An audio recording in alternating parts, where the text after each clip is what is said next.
Olá, meus amigos, sejam todos muito bem-vindos ao nosso canal Crescendo com Amore, um canal que traz propósito de vida, de saúde, de habilidades cognitivas, emocionais, motoras, tudo que a gente pode trazer para incrementar, para a gente engrandecer a nossa vida. E o episódio de hoje, olha só, traz uma reflexão muito bacana. Eu acho que todos vocês já foram ao circo, correto? Eu, quando criança, fui muitas vezes a vários espetáculos circenses. Teve até um episódio uma vez, eu era pequenininha, usava um aparelho odontológico, tirei o meu aparelho para comer aquela maçã do amor deliciosa, deixei o meu aparelhinho ali no banco do circo, continuei assistindo o espetáculo, totalmente ali entretida, me divertindo. Fui embora, esqueci o meu aparelho no banco do circo. Meu pai teve que voltar de madrugada, abriram o circo, entrei novamente naquele ambiente fantástico.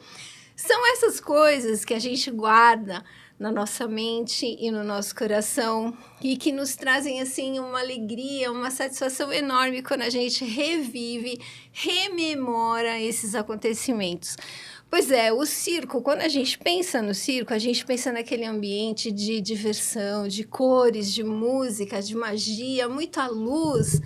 Mas será que por trás de tudo isso não existe uma rede altamente complexa, né, de habilidades que cada um desses artistas circenses exploram na sua rotina, no seu dia a dia, para entregar para a gente o melhor espetáculo? Então, é disso que a gente vai falar em um pouquinho mais. Acho que, olha, muita coisa bacana a gente tem para conversar hoje aqui, porque o nosso tema é o picadeiro da aprendizagem, né? Aí, porque o circo potencializa habilidades físicas e cognitivas na criança? O que será que essa magia traz para a gente? Bom, e para engrandecer o propósito de mais um episódio aqui do nosso Crescendo com Amore, eu estou recebendo um grande amigo, um profissional encantador, porque eu falo encantador porque quando eu o conheci, eu me encantei, tamanha a sua competência, né? E é uma competência misturada com essa questão da magia, né? Do circo.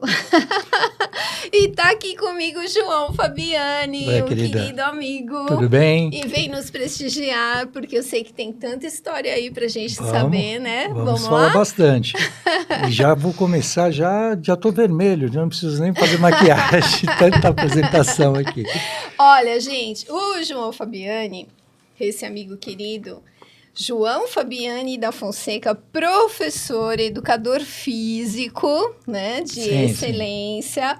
Ele participou aqui do meu livro, né, como coautor, escreveu o capítulo O Circo no Desenvolvimento e Aquisição de Capacidades Físicas e Neurológicas na Educação Infantil Escolar pela Visão Ocidental.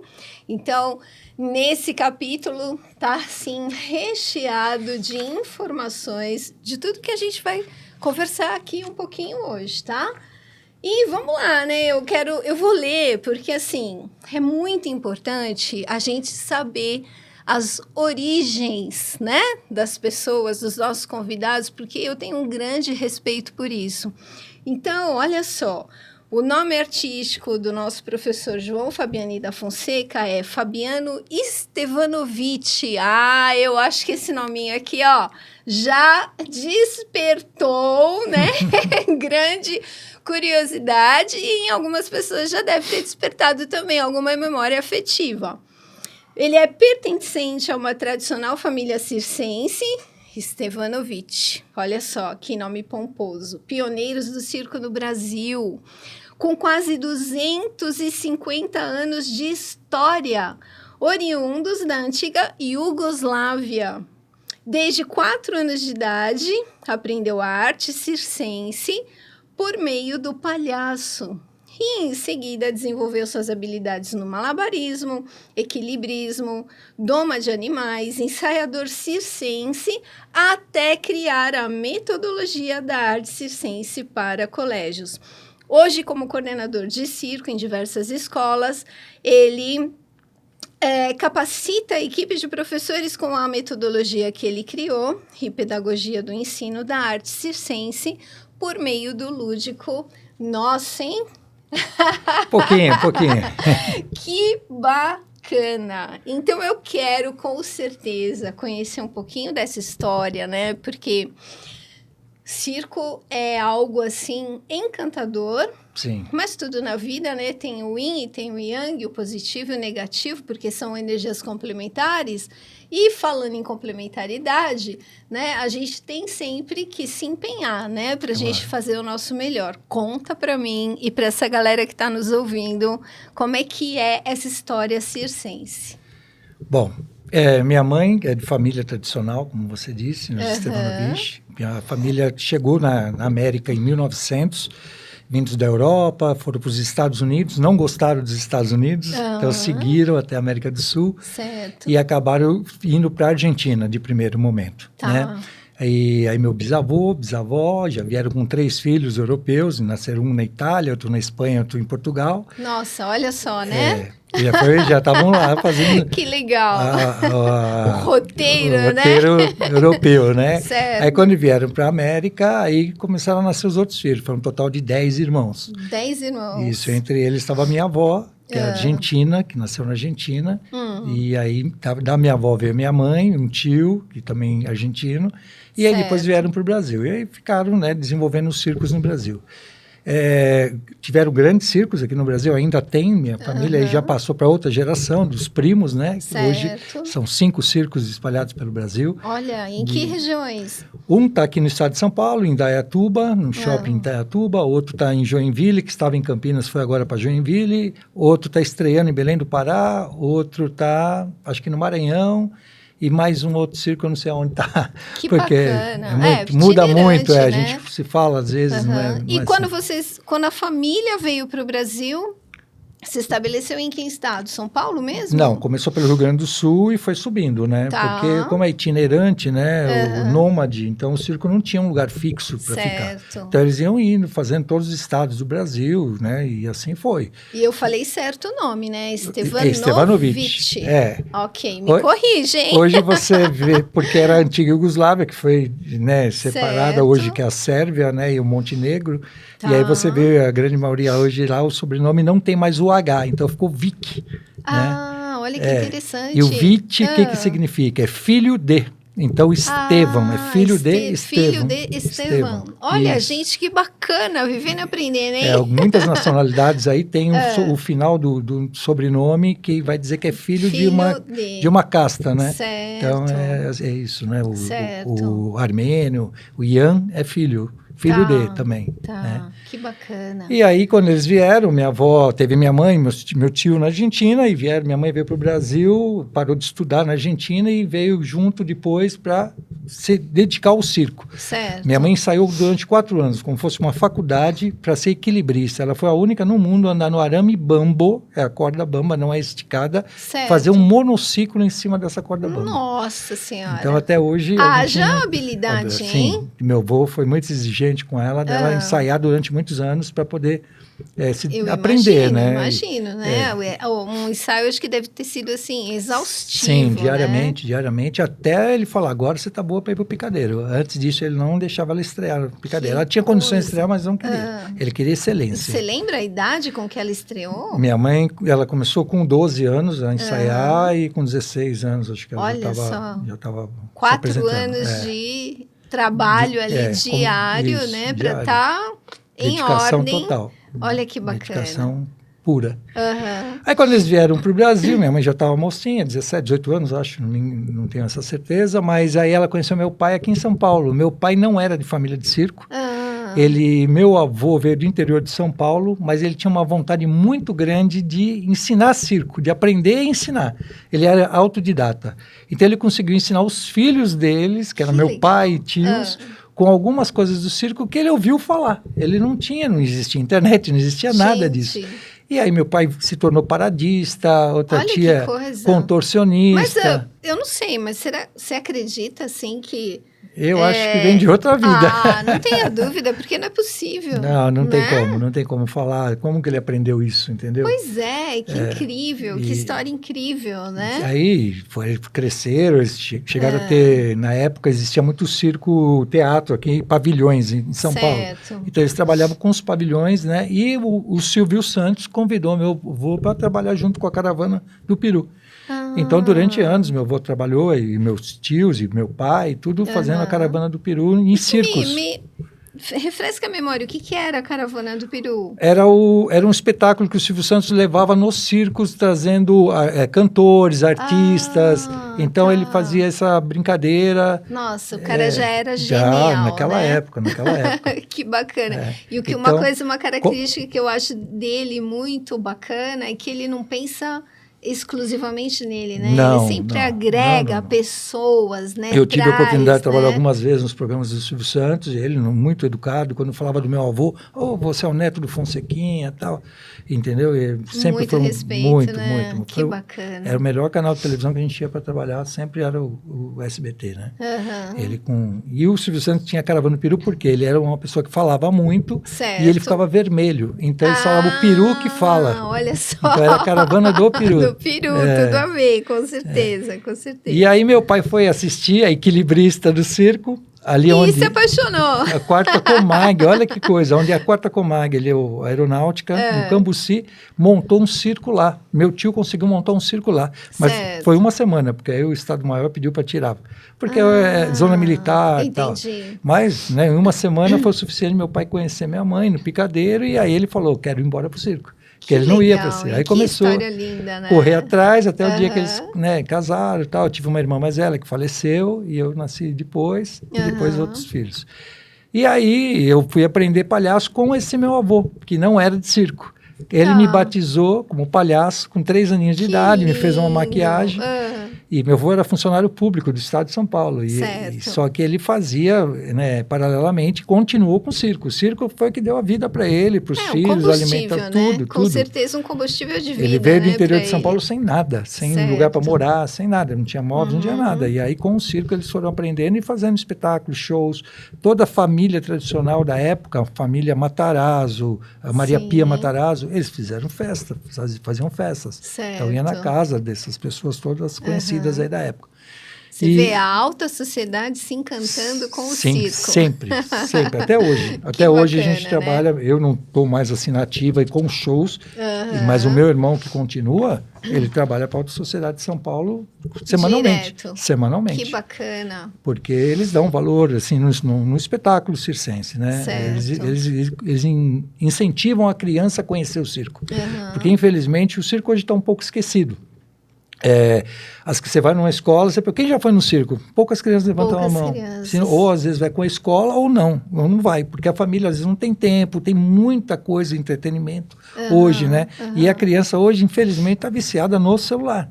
E ela acaba ficando ali o tempo todo no celular e o dia passa e, né, não brinca, não faz nada. E esse foi um dos motivos que eu reforcei o circo nas escolas, e onde a gente teve uma boa aceitação. Foi assim vamos dizer assim, start. Não foi um start, foi um terceiro momento, porque eu criei a metodologia lá na década de 90. Quando eu senti a necessidade de levar isso para dentro das escolas, porque eu já sabia a arte circense, já fazia algumas coisas, e os meus mestres, né, mais antigos, avô, tios, que me ensinaram, era um método deles de ensinar no circo para ser artista de circo. Então, o profissional tinha que primeiro pensar. E eu pensei de uma forma diferente. Como que eu vou trazer isso para dentro de uma escola? Eu fui convidado para trabalhar num projeto social, e naquele projeto social, como eu vou ensinar essas crianças porque é diferente do que a gente aprendia ali. Eu não posso chegar ali e ser carrasco, vamos dizer assim, entre aspas, né? Porque a gente força um pouquinho para poder... É uma disciplina diferente. Diferente. Porque a gente tem que ter quando a gente fala de profissionalismo, tem que ter aquela disciplina comprometida, né? Que tem que ter aquela rotina, né? Sim. E claro que, né, para a criança tudo é lúdico, então, né? E a gente tem que saber adaptar. Foi nisso que eu me apeguei. Então, Legal. o lúdico eu tinha que transformar, inclusive equipamentos, para não machucar a criança. Uma adaptação. Eu acabei batendo aqui, desculpa. Não, tudo bem. Então, eu fiz a adaptação dos materiais, um material mais leve, que não machuque, que possa bater no nariz, porque o malabarista, todo malabarista de alto rendimento, ele tem o nariz quebrado. Meu Deus, tem quebrado. Quebra, porque o osso aqui é muito sensível. É ótimo. Principalmente com as argolas, são muito pesadas. Porque, como joga com muita altura, ela tem que subir reta e descer reta. Então, então, quando desce, né, se errar ou bater alguma coisa, vai claro. vir e vem certinho. Sim. É incrível, porque... Eu sei o que é isso, porque uma vez eu deixei cair um halteres de 2 quilos da mesa, nessa altura da mesa, no meu pé. No pé. E, meu Deus, o estrago foi grande. E vem com velocidade e tudo, Nossa. Imagina, né? Então, meu filho tem nariz quebrado, tudo. É normal de um malabarista de alto rendimento, né? E eu quebrei, mas não foi com malabares, foi a gente saltando. Ai, meu Deus. Foi de outra forma. Mas acontece, faz parte. Então, por isso que eu te falei, o picadeiro, a gente era instruído a ser um artista. Então, tem toda uma performance técnica e expressiva para o picadeiro. Claro. Então, você tem que saber, mesmo com dor, você está sorrindo. Né? Você não pode passar isso para o público, né? E é esse que é o que dizem, né? O palhaço, quando faz a maquiagem, entra no picadeiro, ele esquece todos os problemas. E é uma grande verdade. É verdade, a gente sai da vida comum e vai levar alegria. Mas é um outro mundo, né? Uma outra forma. É um outro mundo. O circo, quando a gente está ali participando daquele espetáculo, né? A nossa mente, ela simplesmente viaja, né? Ela é um encantamento muito grande, né? Não tem como a gente não se desligar da nossa rotina e entrar de cabeça ali no que está acontecendo naquele momento. Né? Isso a gente vê com famílias, né? Que eu tive agora nesse período que meu circo, quando meu primo estava em Campinas, eu fiquei ali na entrada conversando, às vezes, e aí você escuta as pessoas saindo e falando. E comentando, Nossa, quantos anos eu não vinha num circo, olha que coisa, eu esqueci os problemas. E a criança cantada, né? Colorido, com aquelas coisas, hoje tem muita coisa colorida, que pisca. Ainda mais que você, como você disse, as nossas crianças estão tão, né, assim... Não conhecem. Paradas, estão tão, assim, envolvidas com tecnologia e a questão, né, de todo esse envolvimento, né, que é, né, a complexidade, né, vamos falar assim, das questões físicas, né, que o preparo que os circenses têm que ter, né, a criança, hoje em dia, não sei se tem essa experimentação, né? Porque eu lembro, na minha época, na minha infância, eu brincava muito na rua. Eu brincava de amarelinha, né? Queimada. Brincava de taco, né? Que a gente pegava um pau lá e ficava com a bola para lá e para cá. Ou seja, né? Eram brincadeiras que traziam movimento, dinamismo. Agora, hoje, eu não vejo as crianças com essa experimentação. Não, infelizmente não. E quando a gente chega com essa proposta, né, do circo dentro da escola e as crianças que vêm fazer circo, qual é a ideia das crianças? Que vai ser palhaço, né? Muitos vêm e outros não vêm pensando nisso. Então você tem que mostrar, conquistar, mostrar um pouquinho, a gente dá uma aula aberta para essas crianças, para eles participarem, conhecerem. E é claro que a parte motora, a questão motora, ela é mais difícil, né, de desenvolver, e não vai ser numa hora impossível, mas eles se encantam pelo tecido, o tecido aéreo. Porque a gente trabalha o lúdico dentro do tecido. Então, no primeiro momento, a gente faz um nó no tecido, onde a criança vai sentar dentro, e ali ela brinca com uma borboletinha, vai, né, o casulo, fecha, vai ganhando asa, vai voar. Bom, eu fico encantada com isso. Eu adoro, eu acho o máximo, porque... Eu, dentro de uma linha mais terapêutica, né, como fisioterapeuta, trabalhando com crianças que têm as suas limitações motoras e também cognitivas, né, eu sempre tive a preocupação, porque também sou educadora física, né, então sempre tive a preocupação de trazer essa ludicidade para a criança, mesmo que seja no momento terapêutico. né? Sim, com certeza. E aí você está falando do tecido, né? E a gente já pode falar que, então, esse envolvimento com essas habilidades circenses também trazem a exploração da percepção, né, da integração sensorial, porque o tecido tem uma textura diferente, aí tem a cor, né? Inclusive, o material que eu utilizo com criança é diferente do material que é utilizado com adulto. Isso foi um trabalho de pesquisa. Olha só. De andar em lojas que tem materiais que... Você que fez isso? Eu que fiz. Ali, tete a tete. Tete a tete. Olha que bacana. Por quê? Porque o material, ele é um material mais duro, é um tecido mais duro. Então, quando a criança, ela acaba fazendo, não no primeiro momento que a gente usa o nó, mas depois quando as chaves precisam ser ensinadas, chave de pé, chave de cintura, onde o nó é feito naquele membro, né, na perna, a criança sente um aperto maior. Então, com tecido mais maleável, mais molinho, não chega naquele ponto de tensão. Machucar, né? Isso, de tensionando muito, de tensionar muito. Então, ela vai acostumando aos poucos, até depois a gente pode transferir para o material que é utilizado. E como a gente também, eu evito, né? Mas quando é necessário, a gente ensina. São as quedas do tecido, né? Onde se coloca o corpo praticamente livre até ele chegar num certo ponto e travar. Tá? Então, eu evito de trabalhar com criança, não ensino queda. Por quê? Devido à coluna, né, deslocamento de algum... Precauções, de alguma, né? É isso, de alguma articulação. Numa aula, você não está com 5 crianças, né? Não, você tem muito mais, já cheguei da aula para 30 ao mesmo tempo. Então, é bem diferente. Então, e não é o propósito, né? O propósito ali é o lúdico, é desenvolver a criança pelo lúdico, né? Sim. Ela pensa que está brincando, mas na verdade ela está se desenvolvendo, com certeza, né? Onde ela vai fazer a transferência de aprendizagem dali para uma outra coisa na vida dela. Sim. Até na própria sala de aula, né? O aprendizado dela fica melhor.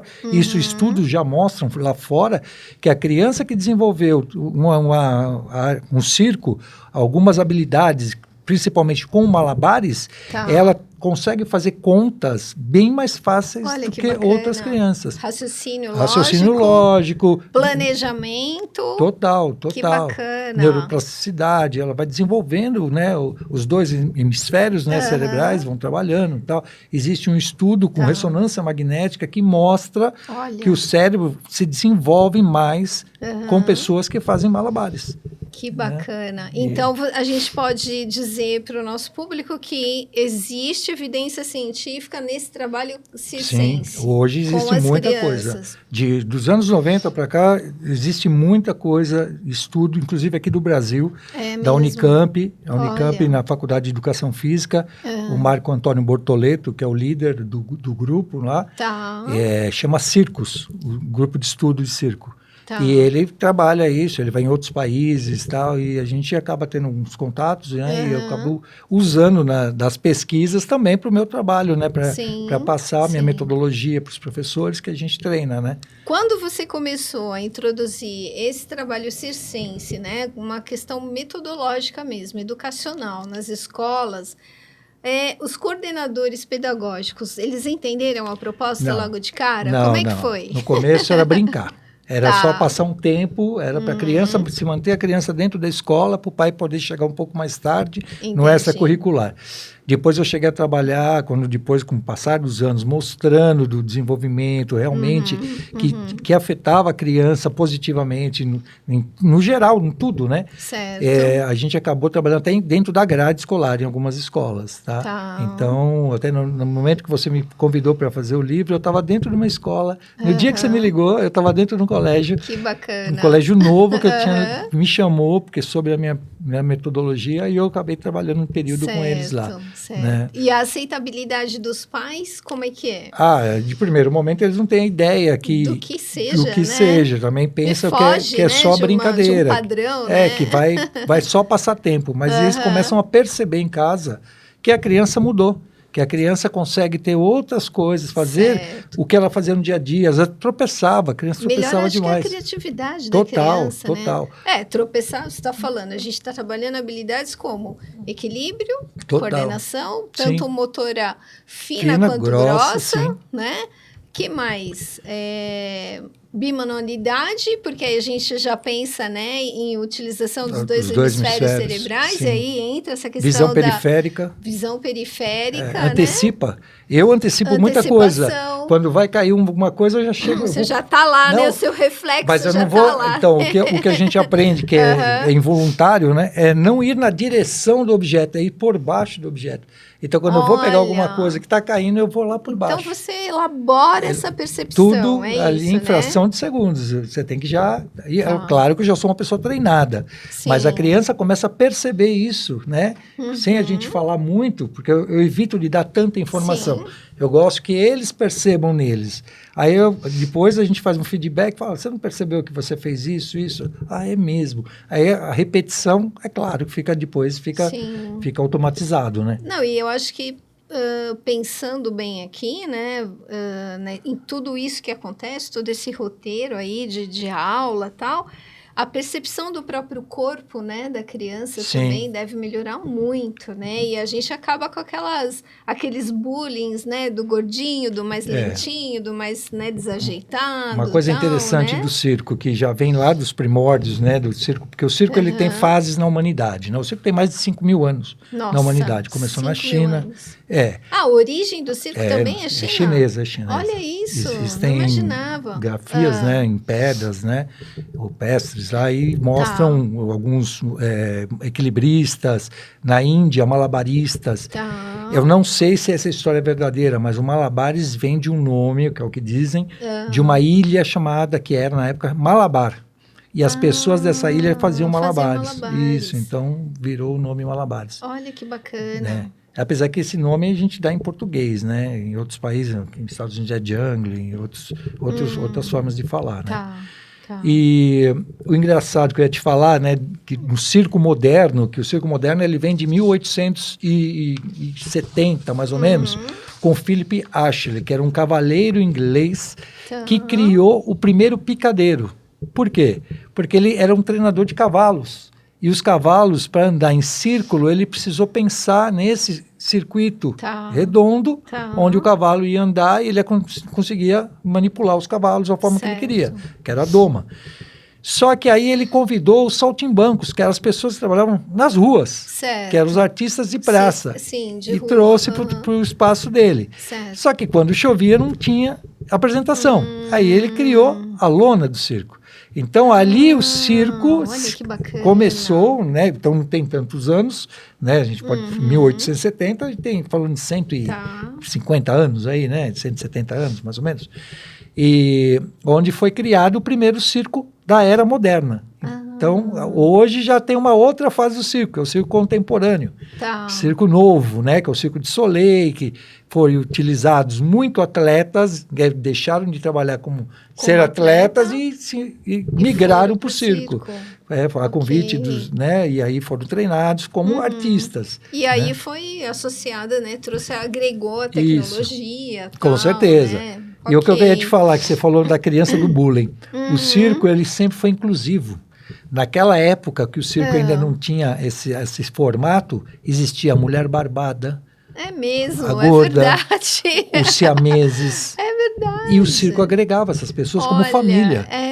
Tudo como família, os anões, o gigante. Não tinha a questão do preconceito, muito pelo contrário. Era apresentado como, vamos, né, entre aspas, como uma aberração? Sim. Não, era uma curiosidade, eu acho. Nem era algo diferente, mas não gerava aquela repulsa, muito pelo contrário. Não, pelo aquilo contrário. Era impactante. A minha família teve um homem muito alto, 2,30 metros, que era o gigante. Nossa. E o anão. E uma família de liliputianos, que são pessoas de estatura muito baixa, né? Mas não tem unanismo, é diferente, né? É diferente. Então, tudo eram famílias que iam trabalhar no circo. E agregava.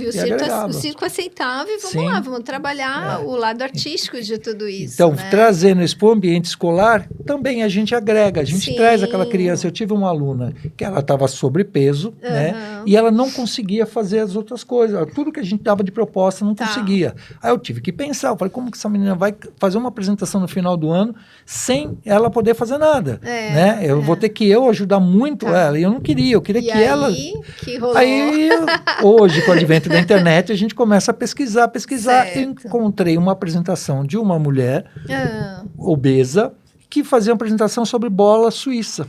Nossa, 2, 3 genial, bolas. genial. Trouxe a ideia, ela adorou a ideia. Eu tinha uma bola, ela comprou mais 2. Tá. E aí eu entrei com ela. As em 3 meses dela a gente fez uma apresentação lindo. em cima das 3 bolas. Você tem isso tudo eu registrado? tenho gravado. Como são crianças, eu não divulgo, né? Mas eu guardo como um arquivo meu. Entendi. E aí, inclusive, agora eu estou ensaiando outras pessoas fazendo esse mesmo número aí que a gente quer apresentar no final de ano. Que legal. Então, são coisas que a gente tem que pensar para não excluir, né? Tem criança que chega, às vezes, com nenhuma habilidade, então, aos poucos, você tem que mostrar para eles o mais difícil do circo. O que você acha que é? Eu já te dei uma palha aqui, então você vai responder fácil. Não, então não vou ser tendenciosa, porque eu sempre achei... né, que o mais difícil era a gente se equilibrar naquelas fitas, entendeu? Porque o equilíbrio, para mim, é uma coisa que pega, né? O equilíbrio, ele é muito difícil. Eu não vou dizer que seja fácil, não. Né? Porque você muda toda a forma de equilibrar o teu corpo no eixo. O eixo, né? Sobre uma base instável, instável, né? E fina, né? Você não tem, né, como... Que nem a corda bamba, que chama de corda, não é corda, é um cabo de aço de 8 milímetros. A minha mãe andava num cabo de aço de 8 milímetros. Nossa. Então, a espessura de um dedo, Meu Deus. mindinho. Então, um erro ali, você cai, raspa a perna, tudo é muita coisa. Minha mãe teve diversas fraturas de cair, mas não por culpa dela.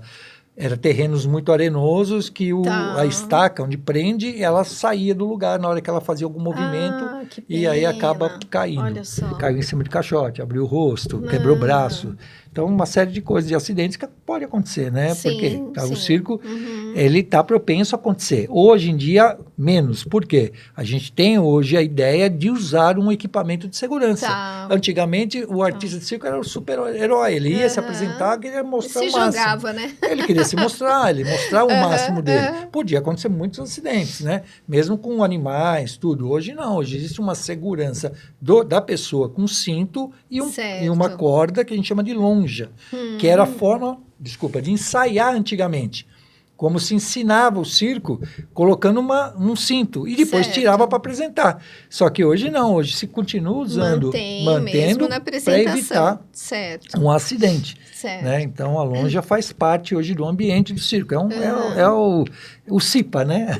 A gente poder ter esse não, trabalho. Mas é importante, né? Hoje é importante, claro, a gente tem que dar segurança, com né? certeza. A gente não vai se expor no trabalho de uma maneira assim, aleatória, e ainda mais nada disso. Voltando no ambiente escolar, a criança é uma responsabilidade muito grande que a gente tem que ter. Você como fisioterapeuta sabe de alguns problemas que a criança com síndrome de Down tem. A flexibilidade maior, uma frouxidão ligamentar, que a gente tem que tomar muito cuidado quando vai dar uma cambalhota, vai fazer alguma coisa assim com esse tipo de criança. E graças a Deus comigo nunca aconteceu nada. Por quê? Porque eu fui pesquisar, sempre eu fui atrás. Eu tinha uma criança com alguma certa dificuldade, com alguma síndrome, eu ia atrás pesquisar. Eu tive criança com síndrome de Kabuki, entendeu? Então, qual que era, né, as características da síndrome que podiam prejudicar no aprendizado dela. A responsabilidade é do com certeza. Né? E aí, hoje, eu faço essa mediação com os meus professores, os professores que a gente dá treinamento. Que faz o treinamento. Isso, quando tem alguma coisa em alguma escola, a gente vai ver o que está acontecendo, o que é. Né, como é que é esse projeto? Não é um projeto. Foi assim, eu trabalhava muito independente, sozinho. Nunca tinha ninguém trabalhando comigo. Chegou um momento que eu cansei também de estar muito, né, correndo para lá, para cá, muita escola e tal. Eu soube de uma empresa que estava agregando um profissional de circo para dar aula. Eu mandei meu currículo, no mesmo momento eles me chamaram. E eu assumi um colégio muito grande, um dos colégios mais caros de São Paulo, no Morumbi. E é um colégio que já tinha tido problema antes com o professor e tal. E quando eu fui para lá, adoraram. Eu comecei a trazer mais alunos para dentro da aula. E eles têm essa tradição de valorizar tudo, não só o circo, mas o circo é muito bem valorizado lá. Inclusive, eu dei uma entrevista para eles lá, está até no site deles, falando sobre isso mesmo, a metodologia, e está lá. O foco do circo sou eu que faço essa apresentação.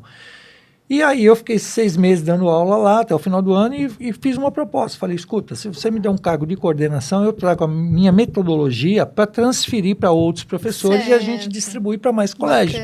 legal. E eles bacana. gostaram da ideia e eu tô E lá. aí começou o desenvolvimento. Isso, desses Tá. 3 anos para cá eu trabalho com eles. Eu trabalho Tá. para o governo do estado também, presto serviço para uma ONG, que é o Catavento, trabalho em projeto social em São Bernardo e no Belém. Tá, mas aí é um trabalho meu independente para a ONG, né? Mas aí para a empresa é isso, eu desenvolvi a metodologia com os professores, eu passo essa metodologia em alguns treinamentos que a gente dá no meio do ano e no início do ano, né? Porque chega professor novo, sai, vai, volta, não é sempre são os mesmos, né? Tá. Então você tem que estar sempre ali, dando toda a assessoria. A rotatividade é grande. É grande, né? Porque às vezes, infelizmente, é uma aula por semana que a gente consegue dar, né? Não dá mais do que uma. Dá para se pegar vários segmentos da escola, né? Tanto a educação infantil, quanto o ensino fundamental 1, 2, mas é difícil. Do 2 em diante é muito difícil a gente conseguir, né? Algumas escolas aceitam, outras não. Porque adolescente, às vezes, eles não querem nem fazer mais nada. É mesmo? É complicado, é complicado.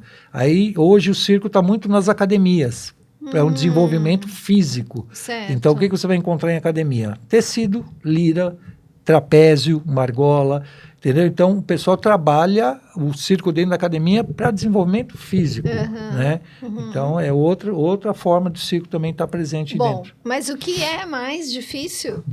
Vamos lá. O que é mais difícil? O que é mais elaborado? Esse eu quero saber. Então, mais elaborado é o malabares. Tá. Né? Eu fui E malabarista. por quê? Vou te falar. Vamos lá. Eu comecei tarde, eu comecei com 12 anos de idade a fazer malabares, né? Pra gente acha tarde, por quê? Porque quando você é pequeno, você consegue aprender com mais facilidade as coisas, né? E os truques. Isso, né? e aí... Desenvolver as habilidades próprias, né? E na minha época não existia esse contato que a gente tem hoje com o mundo inteiro. Então, pra gente receber uma fita de fora do Brasil, que algum malabarista que se destacava muito, que no caso era o Antônio Gatto, que era um malabarista que foi o máximo aí dos malabares. Hoje ele é aposentado, ele tem minha idade, mas ele parou, ele não quis mais saber de malabares. Porque o malabares enlouquece, tá? Vou te falar. Pra quem Como vai, assim, enlouquece? quem vai para alto rendimento fica louco. Nossa Senhora! Porque ele se exige muito. É muito exigido do profissional. Ele se auto-exige. Porque ele sempre tá melhorando, tá melhorando. Tá buscando alta performance, né? Então eu comecei a fazer malabares, aí meu irmão, ensinei meu irmão junto, aí meu primo, aí chegamos a fazer trio, depois dupla, ficamos assim até um bom tempo, e depois cada um foi pro seu caminho, casa, né? Acaba fazendo, dividindo. Sim.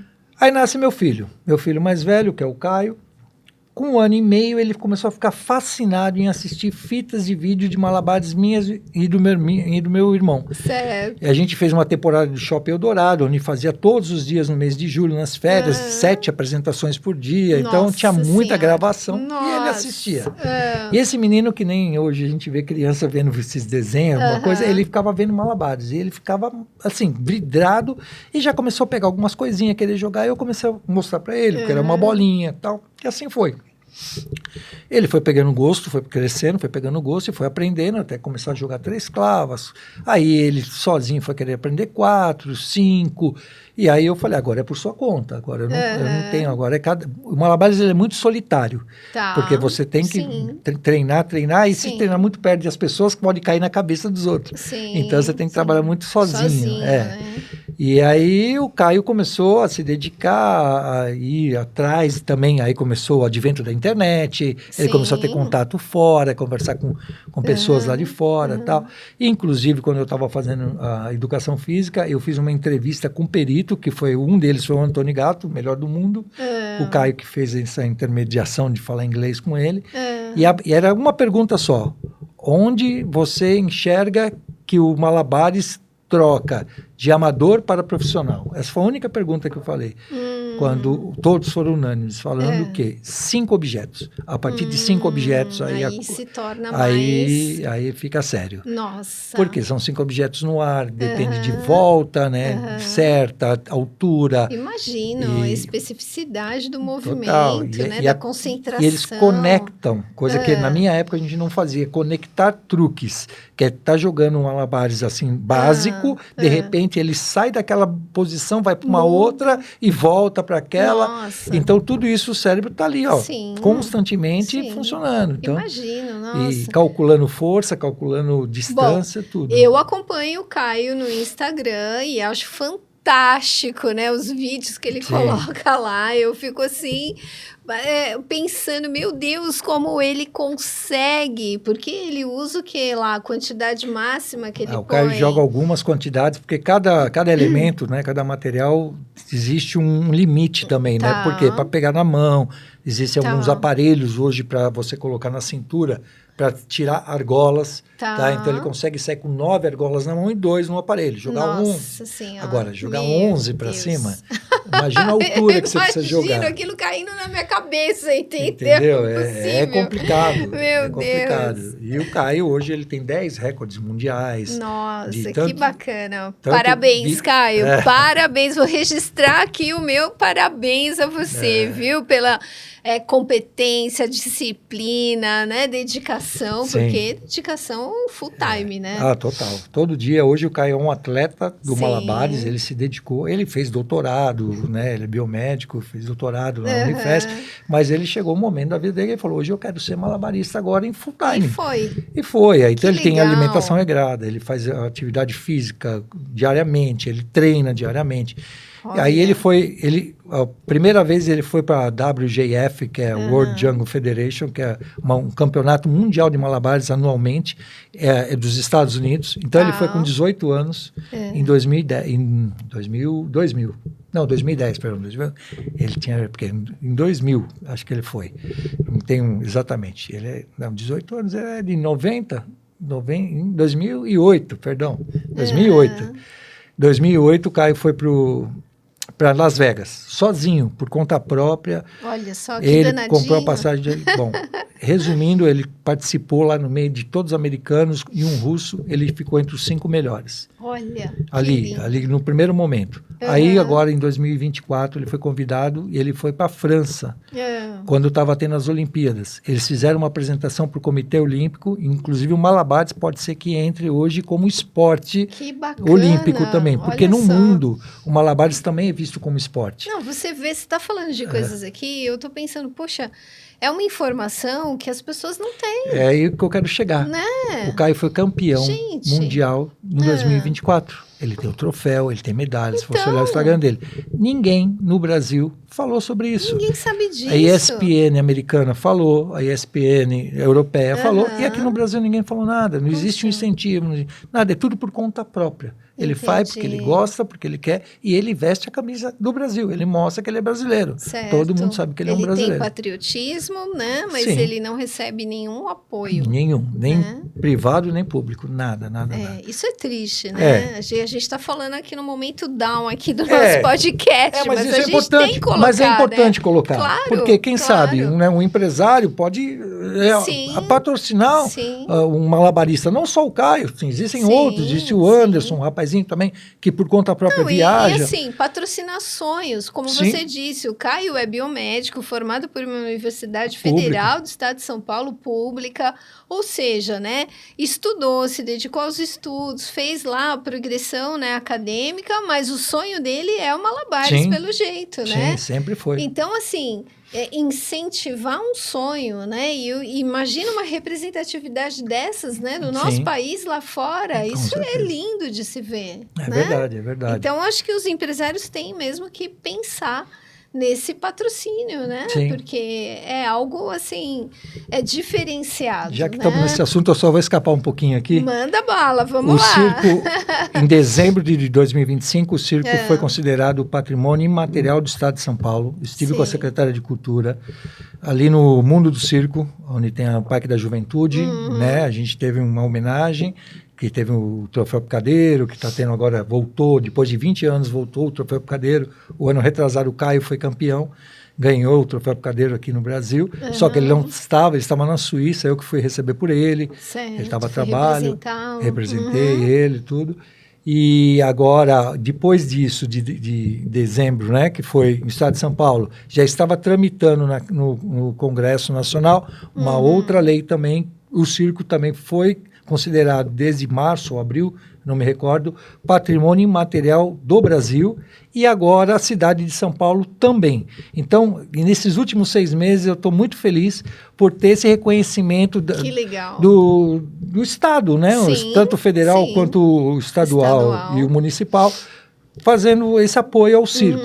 Agora, esse apoio, né, essa consideração que foi dada agora precisa se transformar em apoio. Né? Em ações, Em ações. Em ações, tem ações que pôr a mão tanto na massa, pública quanto privada. Exatamente. Porque o circo sempre foi utilizado para desenvolvimento de produto, né, para mostrar alguma coisa sempre com alegria, com qualidade. Né? Então, por que não as empresas hoje... empreendedorismo, né, nessa área circense. Com certeza. Olha que incrível isso, né? Quantas áreas aí, quantos caminhos a gente pode abrir, né? Sim, com certeza. Isso é muito interessante. Agora, muito voltando lá para a escola, o Malabares, por ele ser tão difícil, eu também tive que trabalhar com algumas coisas de adaptação para a criança entender. Tá. Então, no primeiro momento, é claro, se você der um objeto que tem uma massa, um peso, ela vai descer mais rápida. Sim. Então, pensando o que eu posso usar? A gente usa um lenço de um material bem leve, né? Isso, que ele flutua no ar. Ou uma sacolinha plástica. Aquela sacolinha de fruta também é uma forma de adaptação. Então, a criança, primeiro, ela vai jogar no espaço e vai retomar, mas com a mão virada, ao contrário. Diferente de fazer o malabares com a mão para cima. Por quê? Olha aí, tá trabalhando habilidades total. Então, né? Ela começa a entender. Uma destreza, né? Total. Então, que com bacana. um objeto, 2 objetos, até chegar no malabares, que se caracteriza com 3 objetos, que é fazendo o X, né? Quando você ensina, a criança não fica focada que a mão tem que estar assim ou tem que estar assado, porque o próprio movimento vai fazer com que ela gere essa adaptabilidade, sim. né? Às vezes você precisa corrigir, né? Presta atenção, presta atenção. Tudo bem, mas não é uma coisa, né, mecanicista, né? Não. De jeito nenhum. E aí ela começa a trabalhar até a gente inverter. Aí a gente vai trazer essa mão para cima, como ela já está com essa habilidade de tempo, de reação, tudo. Aí você começa a colocar com mais peso e aí ela começa a pegar, né, com mais facilidade os outros objetos, né? Não, deixa eu dar um recado aqui. Escolas. Coordenadores pedagógicos, diretores, invistam nessa metodologia circense em suas escolas. As crianças vão ser assim privilegiadíssimas no seu desenvolvimento neuropsicomotor, né? E quanto mais cedo a gente leva essas oportunidades para a criança, maior vai ser a neuroplasticidade, melhor serão os resultados. Com certeza. E serão adultos, com certeza, com muito mais autonomia, independência, né? Com muito mais criatividade, raciocínio, seja a área que ele escolher trabalhar. Sim, né? As emoções também, né? Porque nem voltando lá no tecido. Depois que a criança consegue ter essa vivência do tecido, a gente começa a ter desafios. Aí a gente começa a brincar. Olha, agora o Homem-Aranha. Quer ser o Homem-Aranha? Então, no próprio nó, a criança já começa a virar o corpo para trás. E aí a importância do professor ali com a criança. Ela tem que ter a confiabilidade em você. Sim. Porque no primeiro momento você dá a mão para ela e fala, eu não vou te soltar. Então ela vai virar de cabeça para baixo. Tem criança que está toda agarrada, com medo. Mas você trava a perninha dela, segura na mão e vai descendo, aí ela sozinha começa a soltar sua mão. Ela entende que ali ela está segura. Ela ganha confiança. Entendeu? Então, claro, tudo baixo, com um colchão de segurança. Certo. E aí mostra para ela que aquilo ali é legal. E aí depois eles giram, rodopiam, aí já a coisa já muda, né? E aí você tem uma netinha que também é privilegiada, né? 3 aninhos. Como é que ela chama mesmo? Catarina. A Catarina. Gente, a Catarina é uma princesinha, coisa mais linda. E eu também sigo lá as suas postagens. Eu vejo que você tem uma interação com essa neta, assim, que é uma coisa invejável de se ver, né? Nós tivemos semana passada no parque, aí levei ela para brincar de bumerangue. Eu comprei uns bumerangues que eu nem tinha usado. Aí nem minha filha tinha brincado de bumerangue, ela adorou, ela brincou comigo, tudo. Que legal. Hoje ela está em Poços de Caldas, que o meu genro faz espetáculos também, né? Ele faz stand-up comedy. Aliás, preciso trazer ele aqui, porque também é uma outra área, assim, fantástica que a gente tem que mostrar para as pessoas, né? Eles estão em hotéis, está fazendo apresentações, e a minha neta hoje está vidrada em Michael Jackson. Então, ela se apresenta com o pai dela hoje em palco de Michael Jackson. Que linda! Ela assistiu o filme do Michael Jackson, ela esteve no show do Rodrigo Teaser, né? Que é o... mas o Michael Jackson é um artista completo. Para mim, é aquele... Nossa Senhora, Sim, né? com certeza. Eu acho que que se aproxima um pouco mais dele hoje, né? É o Bruno Mars, né? Bruno Mars. Bruno Mars. Nossa, eu acho que tem muita, assim, semelhança em termos de A parte artística mesmo, né? Sim. Eu acho encantador. A dedicação na voz, no canto, na dança, performático, performance. né? É uma coisa muito... A gente fala no circo vender bem o que faz. É essa forma de se expressar no picadeiro, né? Certo. Então, você está vendendo bem o que faz. Certo. Porque às vezes você é muito técnico e não passar. Não tem emoção. Não passar para o público. Né? Exatamente. Isso é característica de alguns países, né? Países que hoje está mudando, né? Eles entenderam que não é só ser técnico. Mas alguns artistas de alguns países, antigamente, era muito técnico e não expressava, né? Na China, eles treinam muito as crianças. Existem muitas escolas de circo na China. A criança aprende desde pequenininho. Que bacana, E aí trabalha depois nos circos estatais, né? E viajam o mundo, tudo. E eles são excelentes no que eles fazem com o circo. E a parte de equilíbrio deles é sensacional. Incrível, né? É incrível. Bom, e os asiáticos, né? Eles têm também um pouquinho de frouxidão ligamentar, sim, né? Sim, facilita. Diferente da gente, são um fator facilitador, né? Para algumas habilidades, né? Bacana.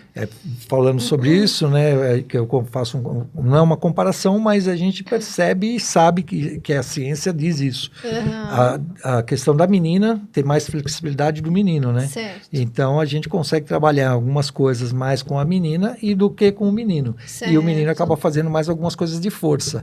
Então quando a criança contesta, por que ele vai fazer aquilo e eu não? Aí eu acabo explicando, olha, por isso, tal.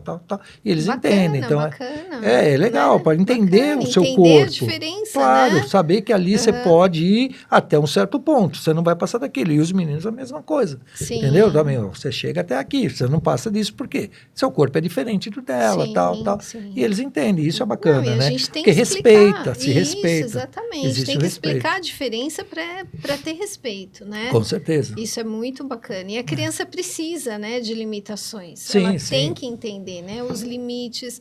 Porque a vida vai impor limites, com né? certeza. Não tem jeito, né? A gente vai ouvir alguns nãos, né? Exatamente. Tem que saber lidar, né? Então, aí então entra também esse trabalho emocional, né? Sim, que o circo traz, né? De também trabalhar sozinho, como você falou, né? No caso do Malabares e tal, mas e também equipe. Trabalhar em equipe, né? Uma troupe é formada de equipe. Exato. Né? Uma troupe de báscula, né? Claro que a gente não traz a báscula para dentro da escola, mas a gente trabalha com pirâmides, com outras coisas que a gente pode trabalhar dentro da escola, que precisa, sim, uma equipe. Né? E que um depende do outro, da então, performance do outro, sim, né? e da composição corpórea. Então, eu tenho um aluno grande, forte, que vai ser o meu portô, que vai segurar o outro. Base, né? Isso, a base, que vai segurar o outro, que é médico, o pequenininho que vai subir vai lá para cima. É claro, né? Certo. Então, eles entendem isso, né? É bem bacana que a gente consegue respeitar. Né? Tem que cada um tem a sua função e tem que entender e a sua importância. O seu papel, exatamente, a sua importância. Depende, se não tiver o portão, o outro não sobe. E se não tiver o volante que vai fazer alguma coisa em cima, também não adianta. Isso é trabalho em equipe, né? Total.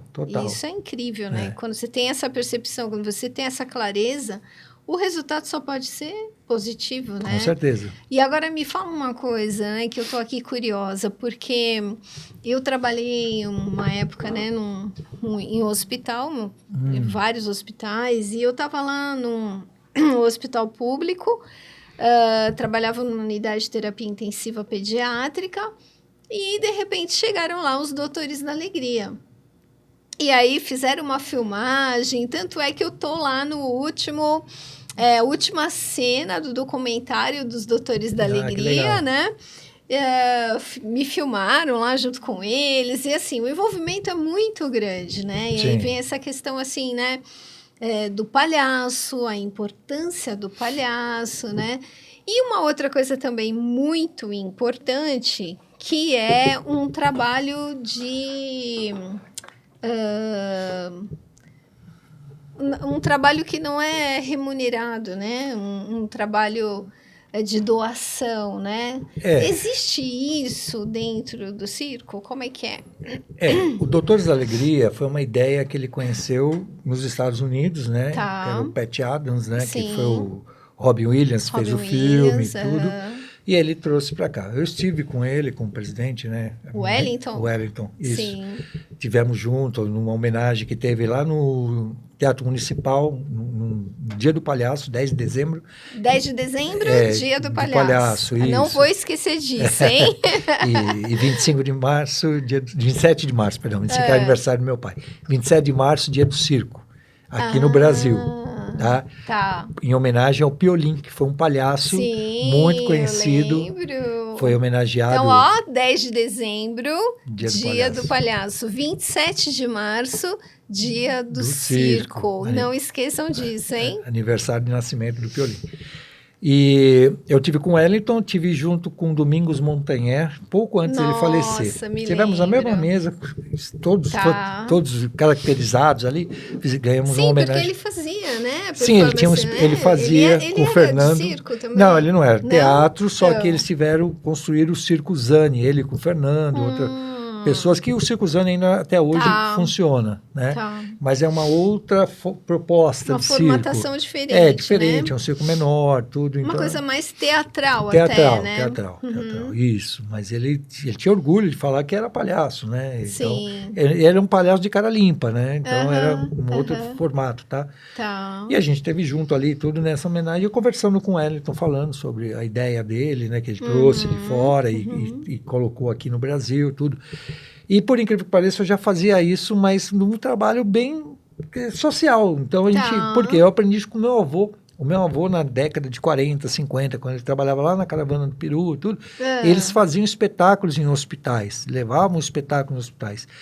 E aí, isso foi transferido para o meu pai para mim. Eu, desde pequeno, comecei. Que bacana. E eu fiquei quase 20 anos indo no Hospital do Câncer Infantil, Antônio Prudente, fazendo apresentações para as crianças. É extraordinário isso. É extraordinário, porque você levar essa alegria, essa coisa, né, da criação, do artista, né, para um ambiente de dor. A gente percebia, né, naquele momento, engraçado, eu trabalhei lá numa vez para as crianças que tinham deficiência visual lá do Hospital São Paulo. Então, da oftalmologia, mas era deficiência até cegueira, totalmente cega. Então, eu fiz uma apresentação com os cães e era narrado.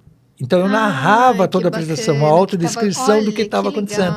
Isso foi empírico meu, porque eu não sabia como ia me falar. Intuição, né? Intuição total. O cachorrinho branco, assim, assado, vai fazendo isso, olha, tal. E eu fui narrando, e foi muito... E foi dando muito certo. E depois eles vieram, passar a mão, sentir, né, essa experiência sensorial. Que legal. Né? Eu lembrei disso agora. E em relação a fazer palhaço, em hospitais, eu percebia que eu entrava num leito, né, no primeiro momento que eu entrei num leito de UTI, nossa senhora, eu fico ali, né? Porque eu não queria, né? Quem não está acostumado, é lógico, né, não tinha esse conhecimento. Fazia, mas era assim num ambiente mais amplo, onde as crianças iam até lá. Só que me pediram para ir até o leito, porque tinha criança que não conseguia sair do leito, né? E eu fui até lá em cima e tal. Quando eu entrei, naquele primeiro momento, impactou, mas aí eu pensei, não, eu estou aqui para trazer uma alegria para essa criança. E você vê a transformação no rosto. A criança está pálida, sem cor, ela já começa até a ficar corada. Ela muda. Mas é uma cura hoje mesmo, os estudos mostram disso, né? Então tem várias equipes hoje, não só Doutores da Alegria, que fazem esse tipo de trabalho, né? Doutores do Riso, outros que fazem em hospitais. Eu não sei como está hoje, mas eu sei que tem apoio de algumas empresas e eles recebem um salário, porque as pessoas se dedicam, às vezes, só a isso, né? Então, eles têm um salário fixo, tem um amigo que trabalha, né, em hospitais e ele recebe um salário para fazer isso, né? Ele é um ator, artista, né? Para poder ir, porque ele se dedica, né, a vida diariamente a fazer isso, né? Então, ele precisa ser remunerado, tem que comer, tem que, né, viver. E aí, eu já fazia isso antigamente, mas não era uma rotina, né? Você vê que interessante, né? Não era uma rotina. A gente, às vezes, faz coisas, né, que a gente nem entende a grandeza do que a gente está fazendo, né? Sim. E a gente, às vezes, deixa passar oportunidades. Eu estou falando isso porque eu fui atleta de natação, né? Então, num determinado momento da minha vida, quando eu virei, me tornei fisioterapeuta, né? Saí da educação física, fui para a área mais da reabilitação. Eu aí tive a oportunidade, né, de fazer um curso de shiatsu e eu tinha que fazer um trabalho de conclusão de curso. E aí, como eu era atleta, né, de água, meu negócio era água, eu falei assim, eu vou criar um shiatsu na água. E legal. fiz um trabalho sobre isso. Daquele momento, passou um ano e meio, eu acho, criou-se o Watsu.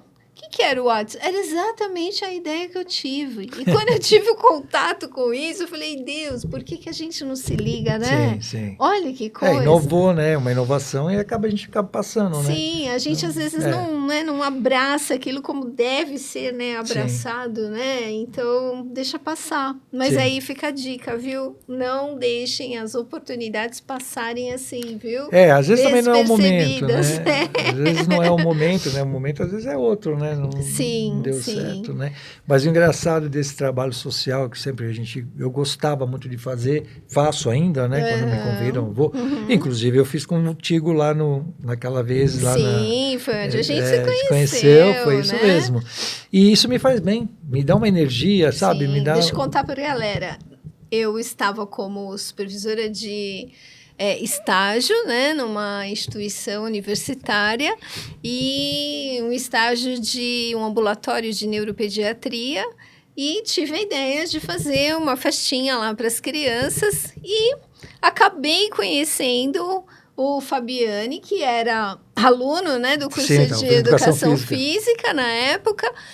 Fui apresentada para ele, né? E aí eu falei, olha, então você trabalha com circo, tal, vem aqui fazer uma apresentação para as crianças. E deu tudo muito certo, as crianças ficaram encantadas. Depois disso, tivemos uma outra oportunidade num tipo um orfanato, né? Nossa, fizemos trabalhos, assim, bacanas. Incrível. Ele levou a família dele, viu, gente? Levou filha, contorcionista, sim, né? Sim. Qual o nome dela? Juliana. A Juliana. É a mãe da Catarina. A mãe da Catarina. Agora é a mãe da Catarina. Então, agora a Juliana era uma menina, né, na época. Sim. Então, a Juliana, quem mais foi? O Caio, o Nicolas e o Henrique, os quatro. Os quatro filhos, eu sempre fiz questão que eles participassem em todo trabalho assim, que a gente fazia, para eles saberem, verem o que é a vida, né? Certo. Que não é só alegria. A gente tem dificuldades, as crianças que tem passam que olhar, né, para o lado, né? Tem que ter um olhar ali, né, 360 graus. E isso foi feito comigo e eu transferi isso para meus filhos e hoje eles fazem esse tipo de trabalho social também. Certo. Meu filho mais novo, o Henrico, está num circo, está na Bahia, trabalhando num circo. Que legal. E eles fazem espetáculos, que eles vão até alguma entidade e leva o espetáculo do circo. E ele faz questão de se apresentar. Que bacana. Toda vez ele, meu sobrinho, que está junto lá, o Fabinho. Certo. Então, tem um outro filho que é o Nicolas, né? Esse já parou de circo, é advogado, então quer mais saber do circo. Bom, o nosso papo tá incrível, né? É um mundo, assim, aqui dá totalmente diferenciado. Horas, e a gente ficaria aqui. Você é sempre muito bom de papo, né, Fabiana? Eu adoro conversar com você. É que tem que sentir bem no ambiente. Claro. Aqui tem propósito, né? O Crescendo com Amor é um espaço de propósito mesmo. A gente tem que levar informação assertiva para as pessoas. Então, para a gente dar, assim, uma finalizada, não tão finalizada assim, né? Porque tem uma surpresa aí, porque eu estou esperando um convidado, ok?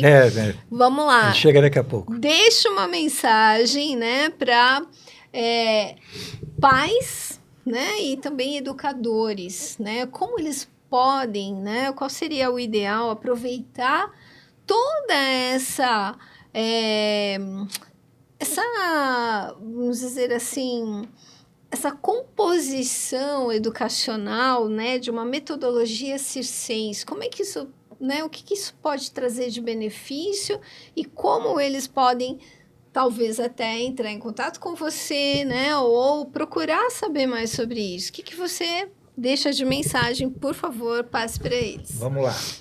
Bom, como eu estava dizendo até agora, né, o circo ele faz parte de um universo diferente, né? Então a criança que vai ver o circo, ela vai chegar para brincar. E é esse o nosso propósito. Por meio da atividade lúdica, da brincadeira, é fazer com que ela desenvolva as suas capacidades que ela já tem, só que está adormecida. Ela vai desenvolver em algum momento da vida ou não, algumas coisas, né? Então a gente procura o quanto antes, né, fazer com que a criança comece a conhecer o seu corpo, o seu emocional com o circo, por meio do circo, e fazer com que ela entenda e desenvolva melhor a sua vida. Tá? E quem quiser, né, entrar em contato comigo, depois a gente vai deixar aí, né, o meu Instagram, tudo, a gente dá uma assessoria para as escolas, consigo implantar o circo na sua escola, levar essa metodologia com um professor da minha equipe, que a gente está trabalhando dessa forma agora, tá bom? Então aí à disposição. Muito bem, eu quero te agradecer, viu? Eu que agradeço, porque né? Muito esses bom. momentos assim, né, quando a gente é um grande aprendizado, né? Esse bate-papo é um grande aprendizado. Sim. A gente sai do nosso mundinho, a nossa rotina ali e entra em assuntos assim que a gente nem faz ideia, né, da grandiosidade que é essa vida circense, né? Com certeza, em todos os ambientes, né? A gente consegue falar de circo, né? Não tem como. Sim, é lindo demais. Bom, então agora, pessoal, eu vou chamar um convidado. Ele tá chegando atrasado, aí, tá? hein? Ele tá um pouquinho atrasado. Então, aguarda um minutinho que ele já vai estar aqui com a gente para um bate-papo, ok?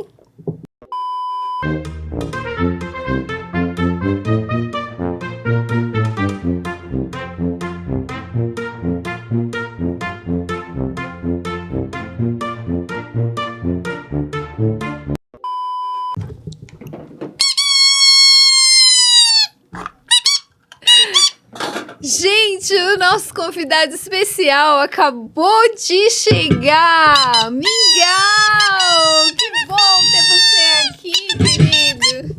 Tudo bem? Mingau, eu quero aproveitar aqui a sua visita, a sua ilustre visita. Isso! Você é muito importante, muito querido. E quero fazer algumas perguntinhas para você, pode ser? Vamos lá, presta atenção.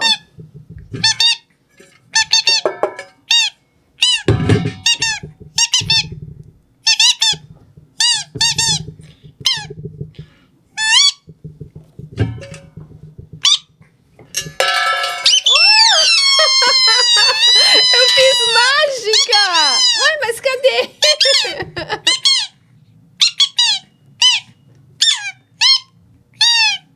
Aê!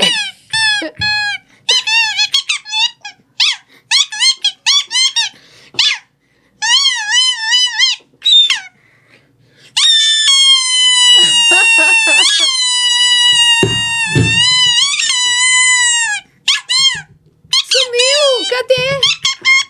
Ah! Vamos lá. Presta atenção, hein, Miguel? Apareceu!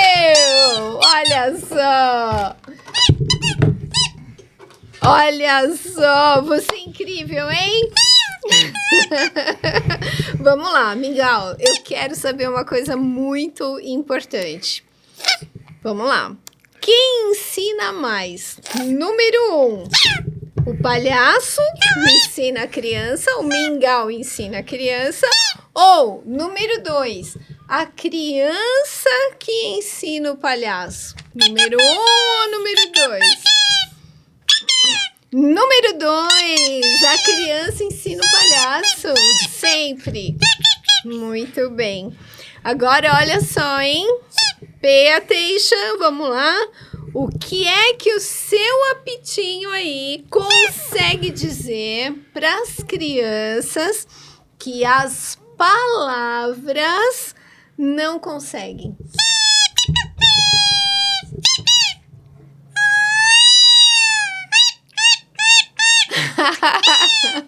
Que lindo! Muito lindo! Ah, Glorinha adora você, viu? Muito bem. Agora, para fechar com chave de ouro essa sua participação aqui tão especial no nosso podcast Crescendo com Amor, expressa agora uma mensagem que dignifica a importância do palhaço. Primeiro mingau, depois eu vou chamar o Fabiane aqui de novo.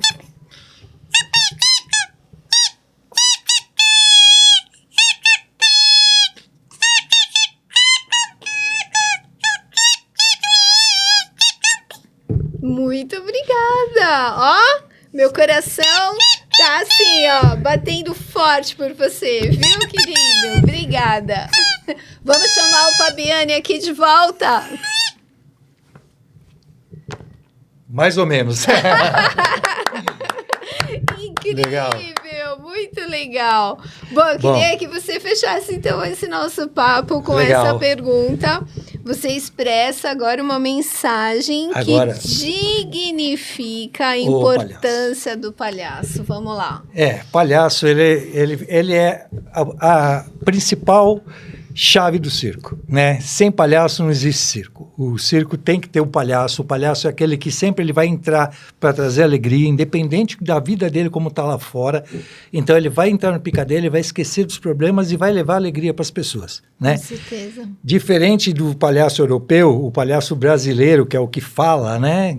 Essa característica é do nosso palhaço brasileiro, de fazer piada, de falar, mas em qualquer palhaço, em qualquer lugar do mundo, você vai entender pela expressão dele, como ele está agindo, como ele está falando. Certo. O que me deixa bem chateado aqui, principalmente aqui no Brasil, eu não sei de outro país no mundo que fale usando pejorativamente a palavra palhaço para associar com crime, com vandalismo, com corrupção, né? Isso me chateia bastante, né? Usar termos palhaço, picadeiro e circo. Isso tem que tirar isso do vocabulário das pessoas, porque a arte circense, o palhaço, é uma arte reconhecida, né? Como eu já falei, né? Pelas 3 esferas, né? E, além disso, é um profissional. Ele tem uma profissão regulamentada desde 1978. Então, tem que ter o respeito pelo profissional palhaço, né? Porque ele está ali para levar alegria e felicidade para todo mundo. Então, é isso. Essa mensagem que eu queria deixar para vocês. Muito bem. Eu sempre vejo um palhaço com bons olhos. Bom, então eu quero dizer aqui com todo o meu respeito, né, com toda a minha admiração, né, que o picadeiro continue sendo um grande palco de aprendizagem, não só, né, da aprendizagem da criança no seu desenvolvimento motor, intelectual, emocional, mas que seja a aprendizagem da vida, né? Com certeza. E eu sou, assim, você aqui para mim representando toda, né, essa galera circense, né, toda essa, vamos dizer assim, essa trupe, essa, como que a gente pode chamar? Essa família, né? Porque é uma família, sempre vai ser família. Eu, assim, tô aqui, ó, reverenciando todos vocês na sua representatividade aqui comigo, viu? Obrigado, André. Obrigado pela oportunidade, minha amiga. Muito obrigada, Tamo junto. Valeu, obrigado. Você gostou? Então você acompanha o podcast Crescendo com Amor e aguarde os novos episódios, hein?